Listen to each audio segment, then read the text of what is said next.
Hi, how is everyone? I'm good. Happy Thursday afternoon. Happy Thursday afternoon indeed. We are so excited to be here with folks, and I know folks will come on in and be here for the discussion. But we'll just get things started because we think we have a full hour of material. So we'd love to just get ourselves kicked off. One thing we want to do while folks are hanging around is put up a Mentimeter question, and it will be confidential. It doesn't collect IP data, email addresses or anything. And just asking folks to reflect on why it's uncomfortable to talk about race and racism at work. So we'll put that in. We'll put that up for a moment. Let me know if you have any trouble getting into the Mentimeter question. I'll double check on my end to make sure it works.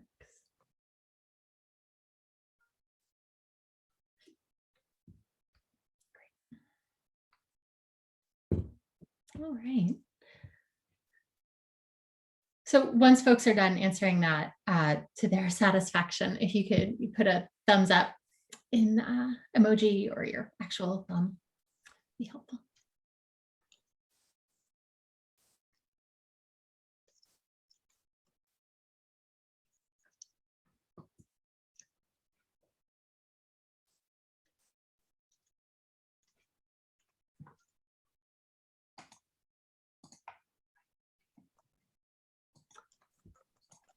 And Lee, to your question, absolutely, we will be able to share the recorded session with everyone afterwards. Hi, folks who are just joining us. I see some fabulous familiar faces and some new faces. Hello, Martha and Pat. We are right now taking a moment to look at a Mentimeter question that folks are looking at before we start our discussion. So this is also a good time if you need your lunch or your 8th cup of coffee. That's what Swati and I were just discussing before folks came on.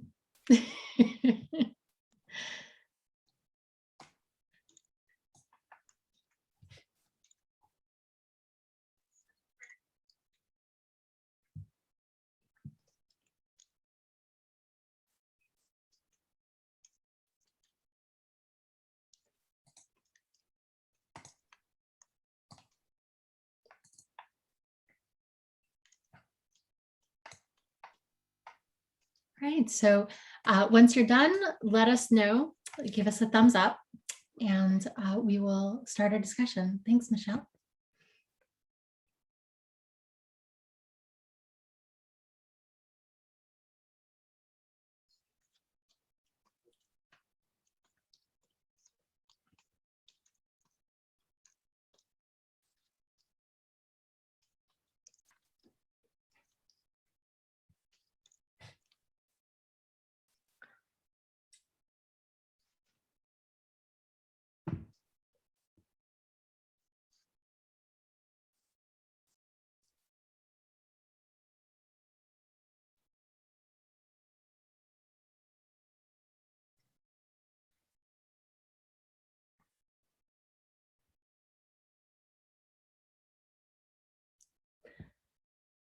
Right, maybe we can get started and we will come on back to this question too. We'll be discussing it unsurprisingly throughout the hour. So you are here today with Mariana Strategies. We're talking about handling blind spots and what we do when we don't know how to talk about race at work and how to do better. We are here for our 2021 Lunch and Learn series. I'm here today with my colleague Swati Srivastava, and we are Mariana Strategies, a workplace culture consulting firm with offices in Washington, D.C. and in Chicago, and we help organizations and businesses build safe, inclusive, and equitable workplaces.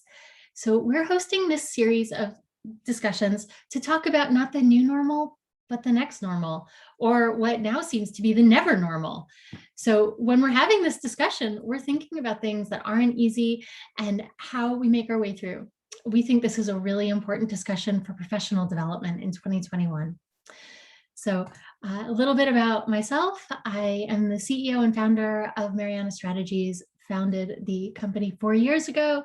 I'm a certified change management practitioner and an attorney, and I have more than 15 years experience on litigation, nonprofit management, and advisory services. And this is my colleague, Swati. Would you like to introduce everyone. yourself? My name is Swati Shrivastava. I am a social psychologist and an organizational consultant. I come from a background of 20 years of survey research experience, 10 years of experience with organizational consulting and employee engagement work, and I represent the Chicago office of Mariana Strategies. Fantastic. So here we are today with handling blind spots. I don't know how to talk about race at work. Creating an inclusive, equitable, and diverse workplace is everyone's work, but to get there, we have to acknowledge, discuss, and grow from our weak spots. We can't fight racism at work if we aren't able to confront it head on. So in today's discussion, we will talk about what makes race and racism at work a challenging topic. We're going to talk about where to begin when talking about these issues and starting this work. We will discuss prioritizing impact over intent. And we're going to talk about leaning into the discomfort as a tool for learning and growth. And then finally, we are going to discuss creating a space to confront racism that makes your colleagues feel safe and supported. So again, to recap for anybody who's just joined since the beginning, we are Mariana Strategies. And for those of you who are new to this series or unfamiliar with us, we are a workplace culture consulting practice that provides diversity, equity, and inclusion assessments, workshops, and strategic advice for businesses and nonprofits in New York, Washington, D.C., Chicago, and beyond. Through analysis, engagement, facilitated conversations, we help organizations build and support equitable, inclusive, and safe working environments. So before we begin our discussion about strategies and what to do today, we would like to talk about the elephant in the room, which is race and racism in the workplace. Many employees experience racism all the time. Others don't at all. But business psychology research shows us that although there have been some moderate improvements in overt racial discrimination in workplaces, workplace racism has evolved from structural and social mechanics that continue to devalue employees of color at an organizational level to personal relationships that are still riddled with biases, microaggressions, and a lack of emotional intelligence.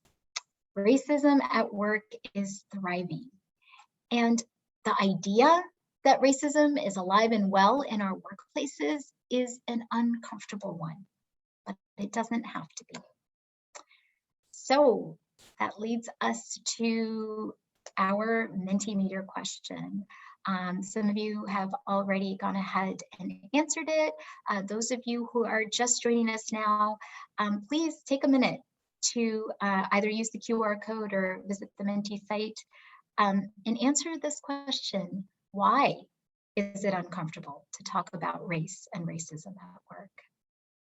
We're going to go ahead and give just a minute before Audrey pulls up the responses.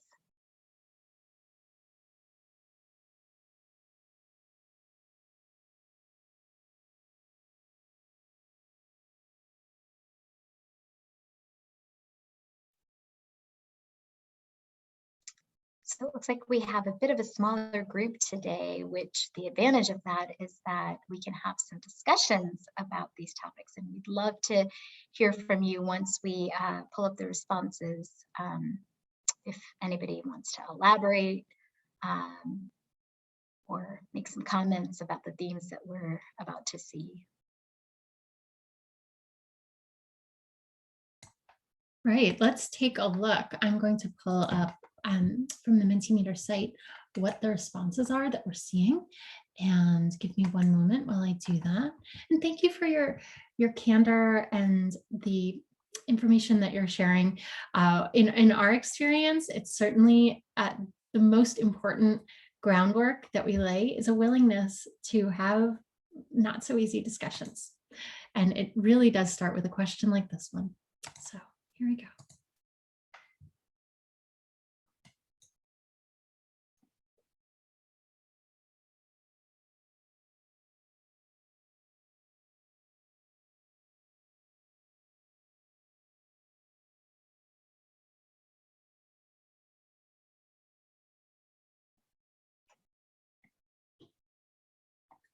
These are great.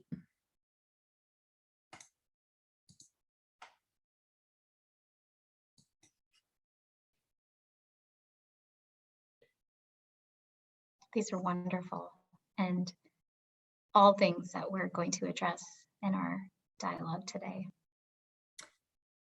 I'm wondering, Swati, maybe you and I can start. If others feel comfortable, please jump in. There is so much of this that I think really resonates. I hadn't thought about it this way, and I think it is 100% true that in America, we've been trained to be afraid to talk about race, that getting it wrong is kind of like you end up with a scarlet letter, that being branded a racist is something that people feel they can't recover from. And that we only talk about it. We let this cycle happen where don't talk about it, don't talk about it. And then there's a crisis, forced to talk about it, and then go back to not, right?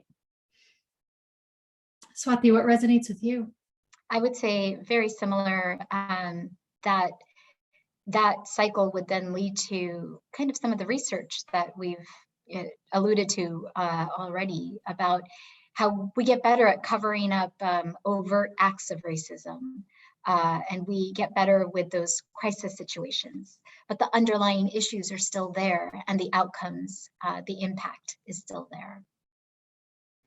I love the theme here about power and privilege, the knowing that, oh, because I'm white, because I'm a supervisor, being afraid to talk about it. And in general, being afraid, the fear. So we're going to talk about all of those things today. Is there anything that folks see that resonates with you?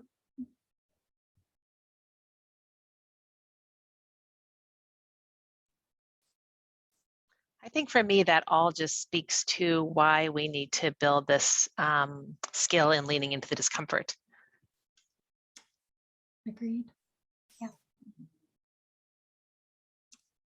Right. I'm going to take us back to our slides, and we will have one more Menti later on. But for right now, we're going to talk a little bit about the context, what the data shows about the experience of race at work and talking about racism and the issues that folks experience with feelings of comfort, what the norms are in their workplace. And this is some recent data, all of it in the last year.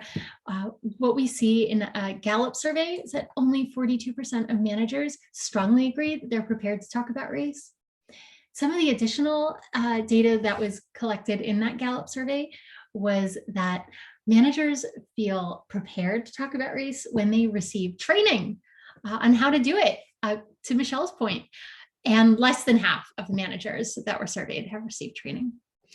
So one of the focus areas for us in our work, and something that we look at, is what gives people the skills to make their work happen more efficiently. How can you become more adept in your workplace? How can you remove roadblocks and ease friction?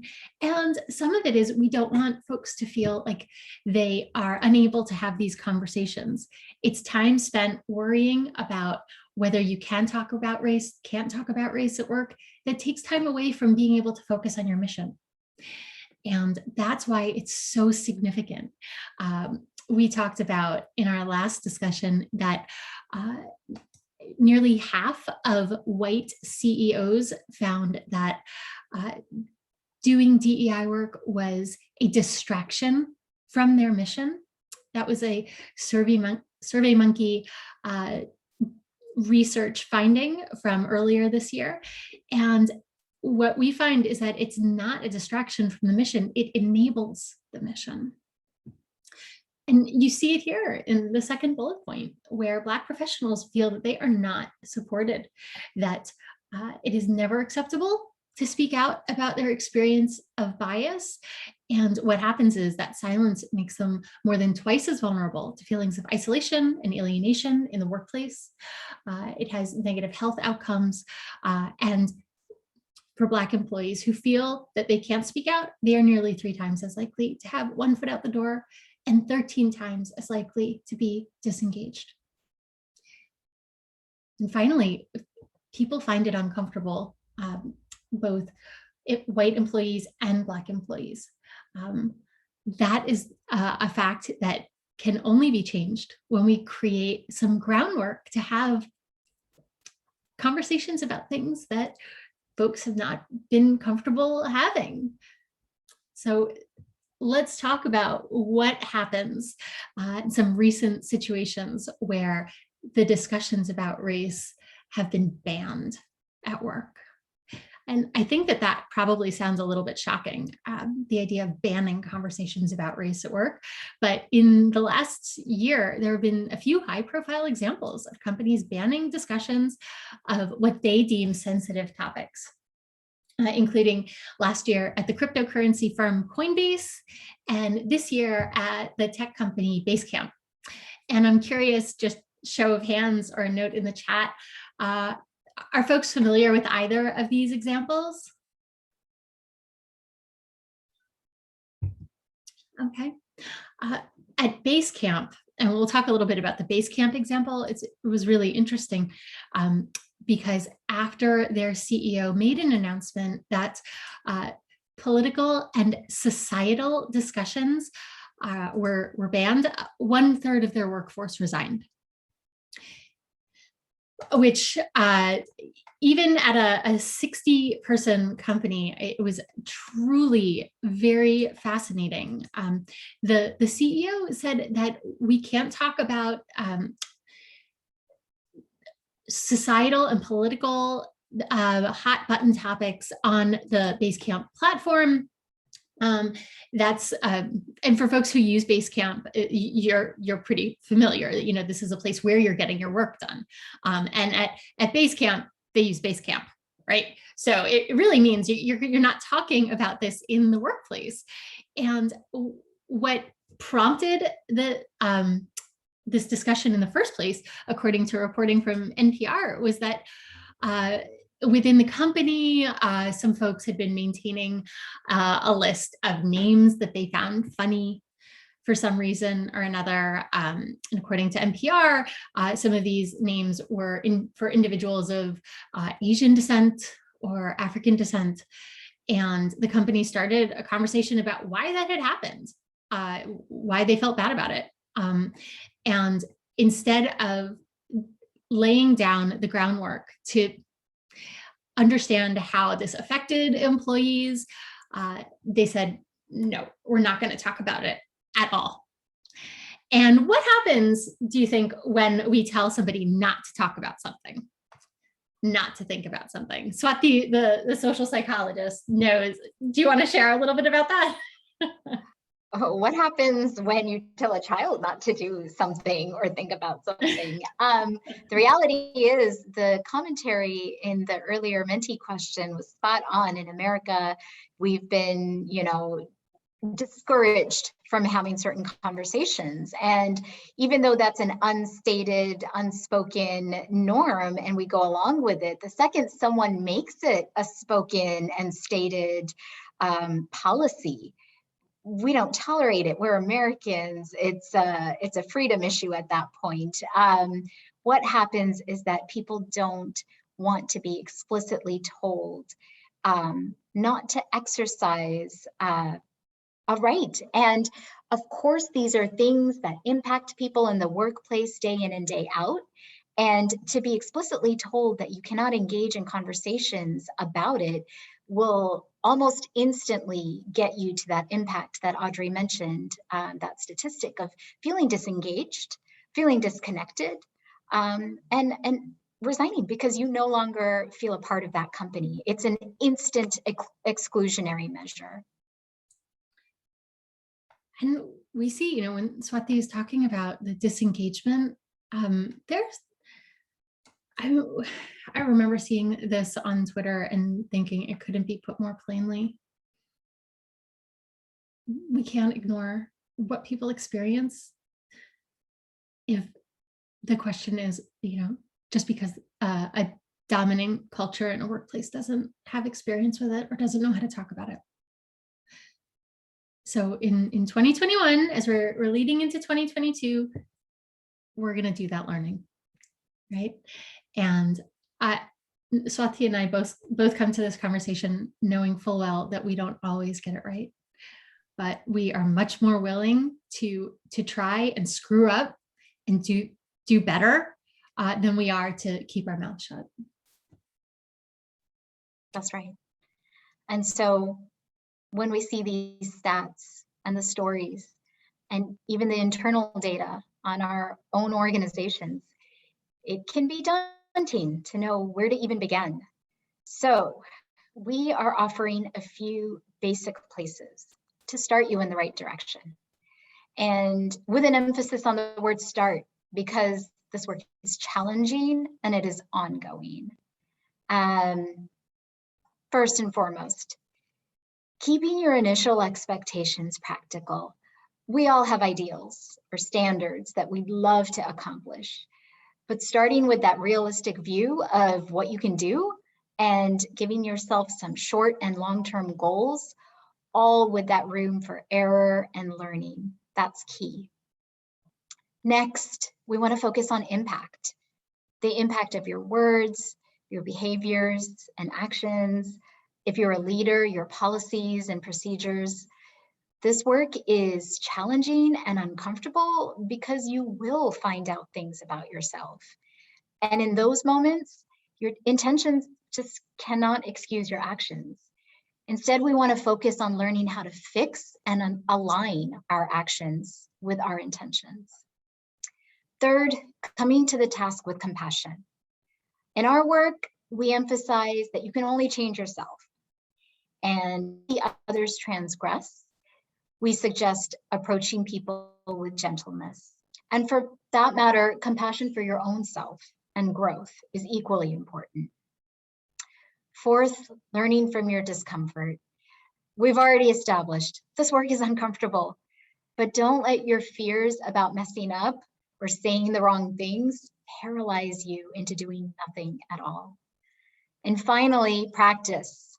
None of this is easy, but we promise you, because we've done it, the more you do it, the more you practice, maybe first in situations where you have less to lose, the easier this will become. The easier approaching these conversations and moving towards real growth and change in your organizations. Oh, Adriana, you're on.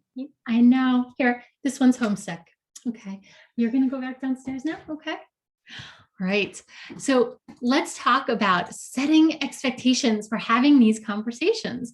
And you'll notice that everything that Swati just talked through is a great roadmap for you in any group. And oh dear, what you're looking for is in that box. It's okay, right up there. Over here? Yeah, yeah. So we are looking at a roadmap for having these conversations in groups, big and small, right? And so some of the practical details for having these are these 5 points that we've identified here. And we were talking about this a little bit beforehand, and the idea that this isn't a situation where we're laying out donuts and coffee and okay, we'll just talk, right? This is a measure twice, cut once discussion for folks who may not have had it before. So you want to identify the scope of what you're talking about, whether it's an experience, recent conversations in the workplace, things that are happening, perhaps like that example that we gave about base camp, or talking about something happening in the larger world. But identify whether this is voluntary or mandatory. Have an agenda, know what you're going to talk about, right? And then depending on how folks are feeling in the workplace at a given time, whether you have a facilitator or not can make a big difference. Someone who is in place to navigate any rocky waters and know how to support a conversation. For folks who are engaged in the conversation, being present, focused, and engaged is something that you can do that will lead you to better discussion in the conversation rather than just hanging back quietly, which Swati mentioned. It's a thing that doesn't propel us forward, right? And remembering why we're having these conversations. So it may not be easy, but are we doing it for the people in the organization? Are we doing it to build a stronger workplace culture? Then it's worth getting it right. But measuring twice and cutting once. And then as we think about it, you have to think about how everyone in the organization plays a role, right?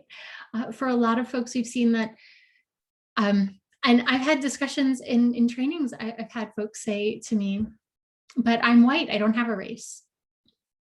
And I think for folks who feel that way, they've not been engaged in these conversations or don't see how they fit in to these conversations. And it's crucially important to say, let's start the conversation and get to a place of learning and growing. So that's where Swati comes in. That's right. When we talk about the role of power and privilege in this work, we're asking our clients to dig deep. Race is a part of the puzzle.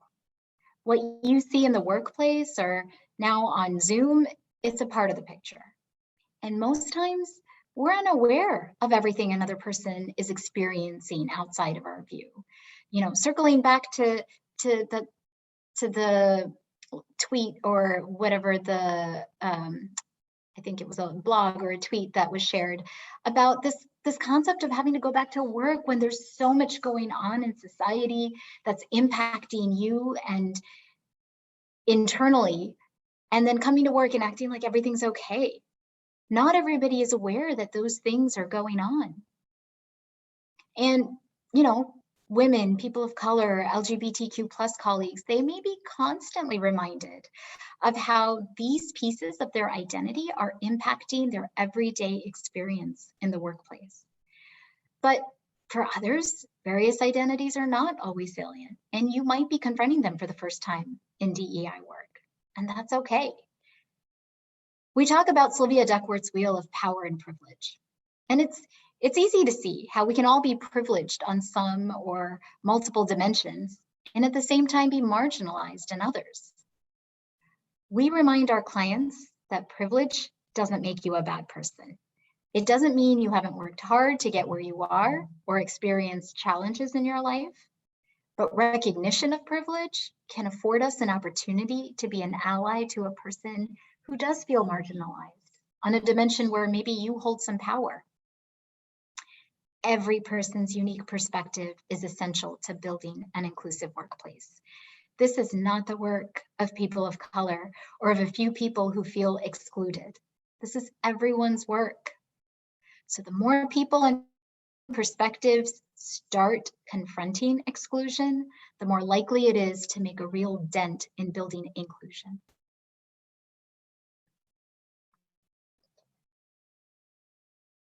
So when we talk about building inclusion, when we talk about interrupting bias in the workplace, there can be a lot of hesitation because the stakes are very high. There's a risk of creating more tension and defensiveness. So knowing how and when to speak up is key. We don't want to blame or shame our colleagues, or worse, be on the receiving end of that. So one thing that we talk about regarding this point is coming to the task with gentleness and a goal of growth, knowing when to call out versus call in. So calling out happens when we need to let someone know that their words or actions are unacceptable straight away, maybe to prevent further harm. It might feel difficult and uncomfortable, but it's necessary to break momentum. So, for example, if someone is deeply transgressing in a meeting, you might interrupt with something like, oh, that comment could be triggering, you might want to speak to it later. Or even something simple like, oh, let's move on. Calling in, on the other hand, happens when there's time and comfort to explore things on a deeper level. When we're seeking to understand or want to help colleagues imagine different perspectives, that's when calling in comes in. It's focused on reflection and relationships and relationship building. So an example of calling in might be something like, I'm curious, what did you mean when you said that? Or can you see how someone might see or interpret this differently? In an ideal situation, we want to start thinking about how we might call out behaviors, but call in our colleagues. And all of this is made much easier when we're able to focus on learning from our mistakes and focusing on our impact. Swati, I'm wondering, maybe we should talk for a minute about the value of practice here. And this is something that folks, we can even engage in a little bit right now if you're interested, but something that we recommend doing in small groups, in workplaces. It's connected to the idea of bystander intervention. It's speaking up when you see something happening that's inappropriate. And as Swati put it, calling in. It doesn't have to be, and it certainly is not flaming. This is not what we see on Twitter, right? This is with the compassion that Swati mentioned here. So when you're more comfortable doing this, it's probably because you have some practice. And in instances where somebody says something or does something, maybe it's unintentionally. We see, and we hear a lot of examples about somebody accidentally misgendering someone else, right? In a situation like that, what might you say if, let's say, my pronouns are they, them, right? And somebody says, oh, she's the CEO, right? What could you say to redirect? If you said to me, she is the CEO, I would respond with oh, yes, they are. Just, it doesn't have to be it doesn't even have to focus on the mistake. It can just correct it and move on. One of the things that happens there is folks see that it's not a big deal. You can learn and grow and change, because that's what we're asking folks to do, without fear of disabling discomfort, right? Any thoughts about that, or where you've seen it done well?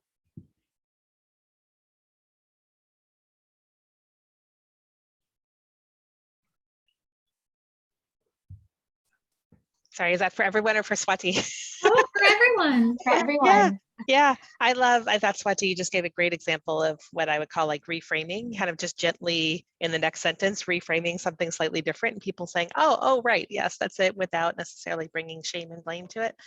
I also have seen, though, I think there's a wide spectrum to, you may need to interrupt the whole meeting and stop that, but there also can be a gentle follow-up with people afterwards to explore.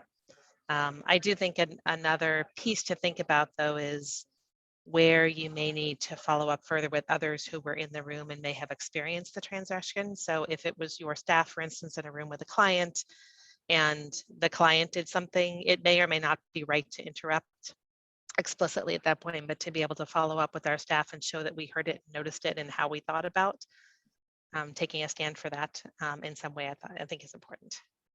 That's so important.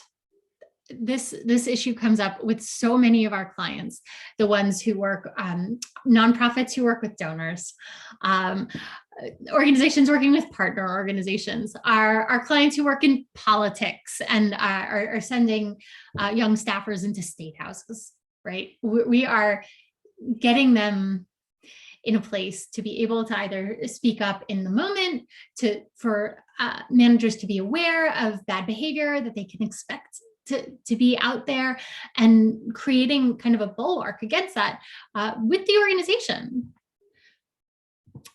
And absolutely letting your colleagues know that you have their back and following up with them, whether or not it was something that was publicly interrupted, that is so key. And that is what shows support and builds inclusiveness. I think I've also seen it lead over time to organizations having a greater theory about when we're speaking up for something, when you've gone back and they've said like, yes, but we could have handled that differently. You know, what are the times at which we would do that? It can really help create a greater theory around it. Yes, absolutely. One of the ways that, one of the guiding principles that I think speaks to that approach is focusing on our impact over our intent. And Swati mentioned that at the very beginning. And it really means having empathy, the capacity to understand what someone else is experiencing from within their frame of reference, right? The emotional needs of others, understanding the emotional needs of others, and to treat someone accordingly, reading the room, right? Showing sensitivity and understanding of power structures.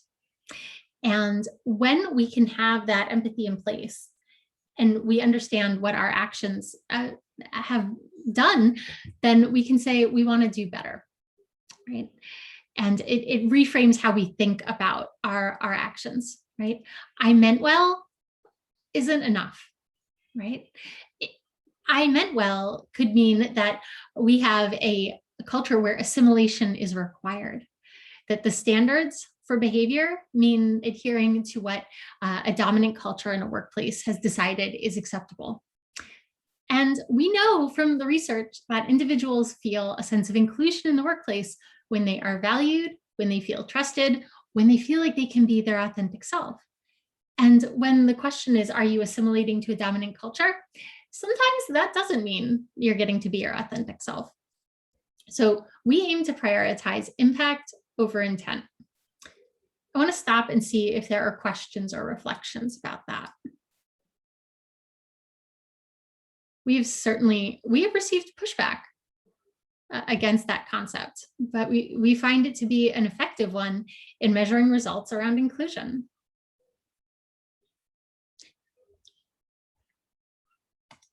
See, I think a note in the chat about agreeing. And when we're doing that, when we're focusing in that direction, we're aiming to learn from our discomfort. It's more than just saying being comfortable with being uncomfortable. That doesn't propel you in any direction. But the idea here is that it's important for us to learn from that discomfort, ask why something makes us feel uncomfortable. This is the work that we're aiming to do when we're thinking about how am I a better colleague to the individuals I work with who have a different experience than I do. Right? I have to engage in that work to make it happen. And if I don't, I'm not learning and growing and not understanding the experiences of others. Next is thinking about how practice makes progress. Audrey, can I interrupt for a second? There was a question in the chat from Martha. I've heard a lot of women of color say to people who come up to them afterward and say, hey, I got your back. Well, why didn't you speak up then? That is a great point, great question. And typically the answer to that, people are not feeling safe to speak up. So we're going to talk to that point a little bit later in this discussion, building those safe spaces so that people do feel comfortable in saying something when they see a transgression, or they do have support, or they do have somebody's back, knowing even with power and privilege at play, how and when to say something. Thank you. I'm so glad that you flagged that, because I didn't see the question in the chat. And I want to make sure I understand. this is something we've heard come up when folks, and I want to make sure I'm understanding Martha correctly. Is this an instance where, for instance, if I'm a white woman and I don't speak up when something inappropriate happens, is that the example that you're giving here? Yes. Okay. This is how we like to think about it. I wish I had the 4 square thing handy right now. You have behavior we can identify as racist. Can we throw out some examples of what that would be? Swati, Michelle, Pat, Martha? Gosh. Okay, so I can think of some microaggressions for sure. Sure. You know, using a name that's challenging to pronounce and trying to maybe use a more white-friendly name instead, or just changing the name or mispronouncing the name. Sure. Okay. And maybe, oh, go ahead. No, go on. So I was going to say, in an example like this, you know, if this happened to a colleague who was a woman of color, and then other women in the room, you know, equally offended, everyone's offended, but nobody spoke up, nobody said anything. And what in that moment is making it such that, like, you can come up to your colleague afterwards and say, hey, I heard that was not cool, and you know, we all think that was uncool, but why didn't you say anything in that moment? And that's the question. Yes. So when we're trying to break things down into what behavior is there's racist behavior, and there is actively racist behavior and passively racist behavior. There is actively anti-racist behavior, right? Which is the example, the speaking up. And there's that 4th bucket, the passively anti-racist bucket, right? If the idea is that I use a racist slur at work, that's actively racist. I've opened my mouth to say something racist, right? The passively racist, sitting back and not challenging it, right? The actively anti-racist, which is, hey man, that's not language we use in this workplace, right? We can do better than that. That's an actively anti-racist response. There is no passively anti-racist response. So getting to Martha's question, that when Swati mentioned before that it's all our work, or the work for all of us to do, this is what it means. This is the learning. It's a perfect example of learning from discomfort and practice making progress. And when somebody gets told, you didn't have my back, if we're willing to learn from that moment and that experience, we do better. I want to open that up though for reflections. But that's where I think having practice thinking through the different types of scenarios and understanding what will my impact be if I speak up at this time and in a certain way. There are ways of calling somebody out at that moment that may feel supportive to an individual person, but could really turn the other person off and cause them to dig in deeper on their heels. And also take you off mission from whatever else you may have been doing at that time. You know, and there are definitely times where it's very important to speak up. And so I'm thinking of when I was living in South Africa, a time where I was in a locker room at a gym and people began to talk about the Blacks, and they had what that meant and how they worked or didn't work and things like that. And I remember I was so frozen at the moment that I didn't say something. And I did do exactly later, apologize to somebody else who was working in the locker room at that time, that I should have said something.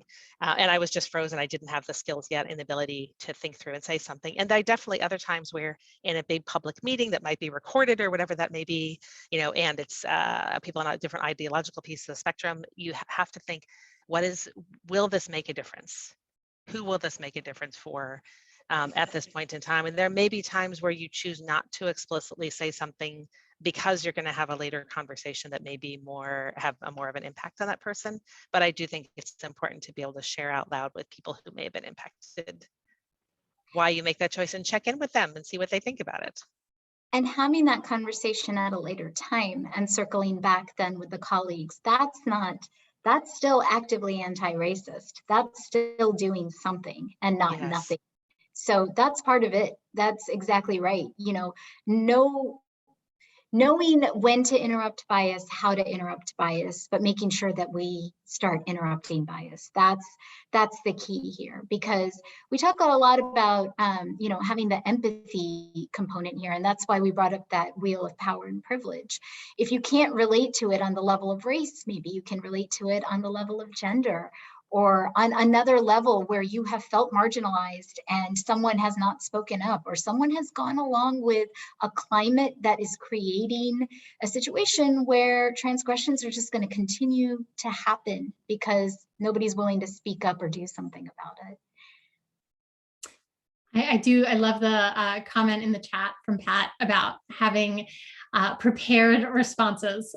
Absolutely. Even something that lets you say, maybe it's something you do that's physical, even if the words are hard to get out, it can make a big difference. So we're moving right along here, and we have one more Mentimeter question we want to share with folks. Kind of the flip side of what we talked about a moment ago. Tell me if you can't see the Menti question. And this question is, what are the things that have made it comfortable for you to discuss race or racism in the workplace? And this may be, you're talking about different circumstances, smaller groups.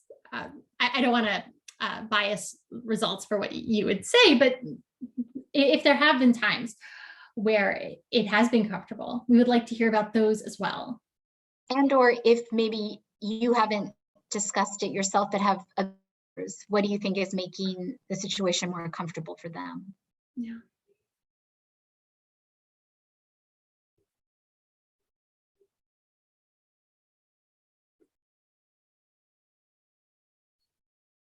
Give folks a moment and then we'll add.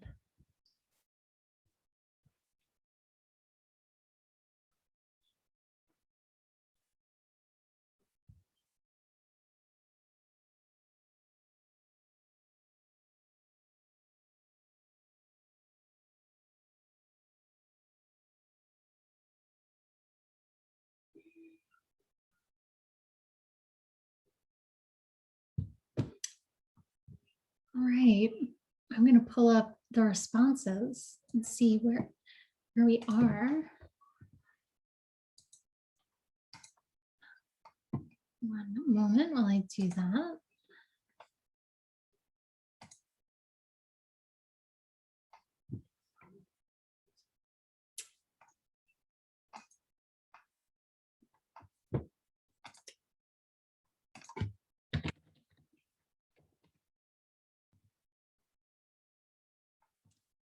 All right.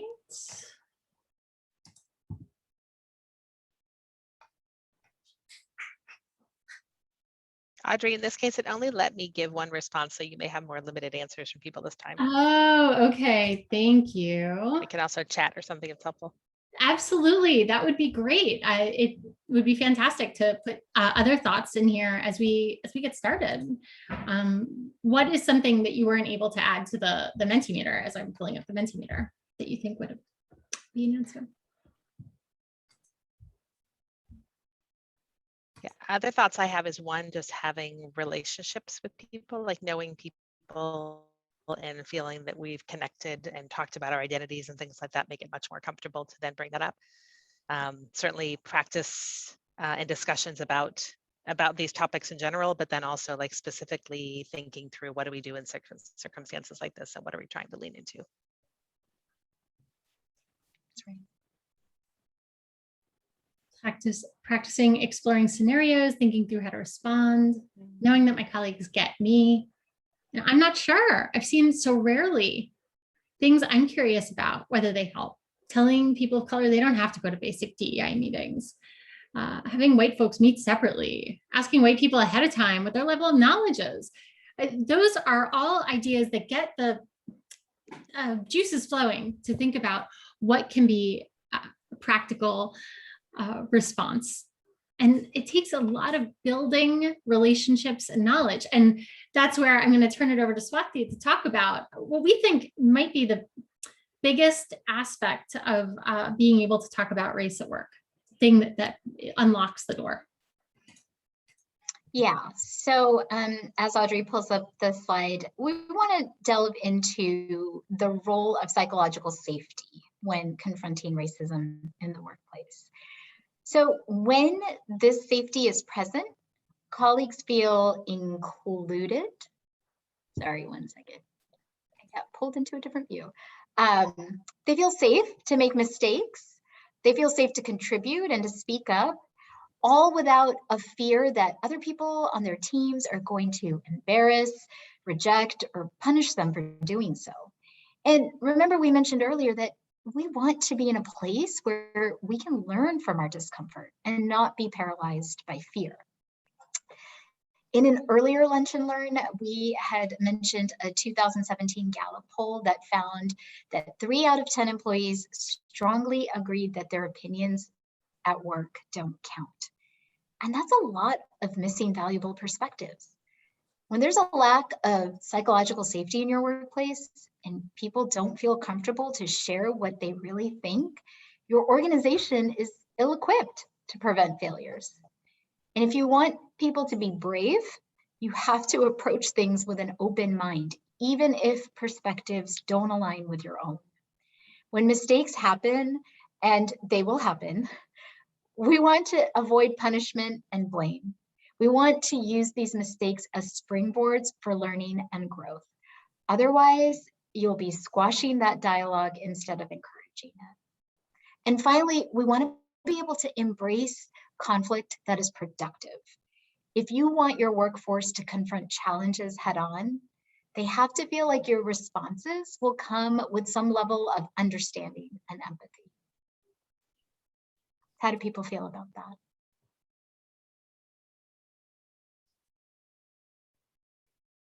I love it. I love it. I think the role of psychological safety and belonging is really important. And I think sometimes I think of those as a really close overlap, but not exactly the same thing. So I've been even in my own language trying to figure out when I use which one. And Pat mentions in the chat that trust and relationships are key, right? We see this as, it's kind of like putting money in the bank for when things do go wrong, but folks know that you're committed to getting it right. It makes a big difference. We usually ask in our workshops that are the more basic skills building ones about what makes people feel respected at work, because the data shows that when people feel respected at work, there's less of a problem of harassment, that people are able to deal with microaggressions and resolve them. And I remember the response that stands out to me out of hundreds of these was a person who said, I feel respected at work when I can have a bad day and it isn't the end of the world. Like knowing that my relationships are elastic enough with folks, that there's some give, bend, right? My father-in-law, the physicist, would say you've used all of those words wrong. That's not how materials behave. But that's why we do this instead. So what we've hoped to do today is lay out some of the tools that you can use. And we're going to share a few of those out by email afterwards. But something in the responses that we heard to the last Mentimeter question made me think about some special notes when we're talking about race and racism at work. And this is hard-won knowledge from our years of doing this and places where, I'll speak for myself, where I've messed up. And when we think about how power and privilege affects our communication, this is a place where folks who hold power in a room need to be very deeply aware of how that affects how other people communicate. Next, being aware of whether it's easy or hard to speak up about these things and what contexts will make it easier. This can inform the practical engagement and level setting that you do at the beginning of an engagement, identifying some things that might be easier for folks than others. Next, when we're talking in a workplace with a dominant workplace culture, perhaps people who identify as cisgender, heterosexual, white, when we're talking about the practice of describing racism, that can be a whole additional level of traumatic experience for colleagues who experience it every day. So my awakening and understanding of experiences that other people have had is something that can be traumatic for others to have to hear when that's been a life experience. And that affects who's having the conversations, whose job it is to train one of our colleagues or others of our colleagues on these topics. So some reflection points. But as we're closing up, we do want to make sure we're leaving some time for questions. We are going to be sending out some resources, a reading list from Harvard Business Review. And if that sounds stuffy and old and that it wouldn't be a good place to go, that would not be the case anymore. Harvard Business Review has been phenomenal the last few years in publishing the research and the findings and the experiences of people of color in the workplace, transgender folks, LGBTQ folks, and really pushing forward results-oriented data on making change. So we love it. And then and as a social scientist, I can confirm that they're pulling real social science research into their findings. So it's been great. Yeah. Yes. HBR has pleasantly surprised Pat. That's fabulous. So what I'm going to do is I'm going to turn off the recording, and I'm going to thank everyone. And I know Swati has some remarks as well, but we want to make sure that we're leaving some time for questions that they don't need to be recorded. So I pull that. And